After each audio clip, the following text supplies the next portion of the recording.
in here, stop it from escaping out here. Next, Maverick will take the gunner's worm or auger, basically a big corkscrew on the end of a stick, and send that down the barrel. This will search the piece for any major debris left in the cannon. We don't want any smoldering embers, anything like that. The only thing we want in this cannon is what we're going to put in the cannon. So it's always good to clean it out and make sure there's nothing egregious in there. So once he's checked that, we'll move on to the next step, in which you will grab a tool known as a sponge. This is basically a piece of sheep's wool tacked onto the end of a stick. You will dunk that in the water and send that down the barrel. The water combined with the sponge will create two things. Number one, introduce moisture into the barrel, douse any embers, but also, as you're about to hear with a thunk, it also creates a bit of a vacuum. And as fire and embers need oxygen to live, and oxygen has, and vacuums have no oxygen, that thunk there auditorily confirms to me that there was a vacuum within the barrel and that there are no embers left in the cannon, which is very good for our next step, which is actually loading the piece. We will be loading it with a 5-ounce black powder charge wrapped in historically inaccurate tin foil.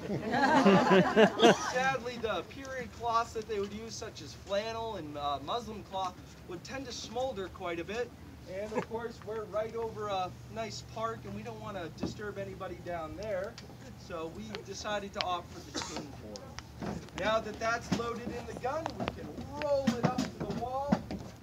Luckily, this being a field gun, which means it's in a battlefield, not in a fort setting, makes it rather easy to maneuver. Next, Maverick will take a metal spike called a gimlet. He will send that down the touch hole, that little hole I was covering with my thumb, and that'll pierce that tinfoil charge and expose the black powder for our next step. The key here is to make sure that hole is quite large so we don't have any misfires, which we don't like. Next step, of course, will be our ignition system for the gun, and that is the same technology that they used when this gun was designed in the 1840s, and it's called the friction primer. It's basically a brass tube filled with black powder, at the top of which is a chemical known as fulminate of mercury, or mercury fulminate. This chemical is very susceptible to friction, so when he attaches a lanyard and pulls on that pin at the top, that'll activate the chemical, create a spark, shoot down that tube, and set off the gun. Now that he's attaching that lanyard, I do have to give you folks a bit of a warning. This is a cannon. It is going to be a bit loud. I recommend you folks cover your ears, take out your phones, live stream, do whatever you want. You've been warned, it will be loud. Now, in order to fire the gun, there are only two commands. The first is, ready, fire! And there you have it, folks. That is our safety